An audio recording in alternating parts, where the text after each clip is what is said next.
ಅಕ್ಕನ ಮಗಳು ನಮಗೆ ಪುಟ್ಟು ಮಾಡೋದು ಹೇಗೆ ಅಂತ ಹೇಳ್ಕೊಡ್ತಾಳಂತೆ. ಈಸಿ ಉಂಟಂತೆ ನೋಡುವ. ಈಗ ಮಾಡ್ತಿರೋದು ಬಾಯ್ಲ್ಡ್ ರೈಸ್ನ ಪುಟ್ಟು. 1 ಕಪ್ ಹಿಟ್ಟಿಗೆ 1 ಕಪ್ ಬಿಸಿನೀರಲ್ಲಿ ಉಪ್ಪು ಕರಗಿಸಿ ಕಲಸಿ ಮುಚ್ಚಿಡ್ಲಿಕ್ಕೆ 20 ನಿಮಿಷ. ಪುಟ್ಟು ಮೇಕರ್ನ ಸ್ಟೀಮರ್ಗೆ 1/4 ಭಾಗ ನೀರು ತುಂಬಿಸಿ ಬಿಸಿಗಿಡಲಿಕ್ಕೆ. ಕಲಸಿದ ಹಿಟ್ಟು ಉದುರುದೂರು ಮಾಡಬೇಕಂತೆ. ಈಗ ಕೊಳವೆ ಭಾಗಕ್ಕೆ ಕೆಳಗಿನ ಪ್ಲೇಟ್ ಹಾಕಿ ಫಸ್ಟಿಗೆ ಕಾಯಿ ತುರಿ ಉದುರಿಸಿ ತೆಳುವು ಲೇಯರ್ ಮಾಡೋದು.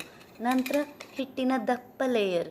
ಹೀಗೆ ಪುನಃ ಕಾಯಿ ತುರಿ, ಪುನಃ ಹಿಟ್ಟು, ಮೇಲಿಂದ ಕಾಯಿ ತುರಿ ಬರೋ ಹಾಗೆ ಮಾಡಿ ಮುಚ್ಚಿ ಸ್ಟೀಮರ್ ಮೇಲಿಡಲಿಕ್ಕೆ. ಮೇಲಿಂದ ಸ್ಟೀಮ್ ಹೋದ್ಮೇಲೆ 5 ನಿಮಿಷ ಬೇಯಿಸಲಿಕ್ಕೆ. ಪರಿಮಳ ಬರಲಿಕ್ಕೆ ಶುರು ಆಗುವಾಗ ಪುಟ್ಟು ರೆಡಿ. ಪುಟ್ಟು ಮೇಕರ್ ಇಲ್ದಿದ್ರೆ ಲೋಟದಲ್ಲಿ ಸಹ ಹೀಗೆ ಮಾಡ್ಬೋದು.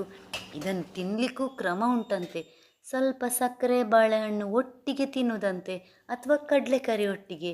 ಹೇಗುಂಟು? ನಿಮಗಿಷ್ಟ ಆಯ್ತಾ?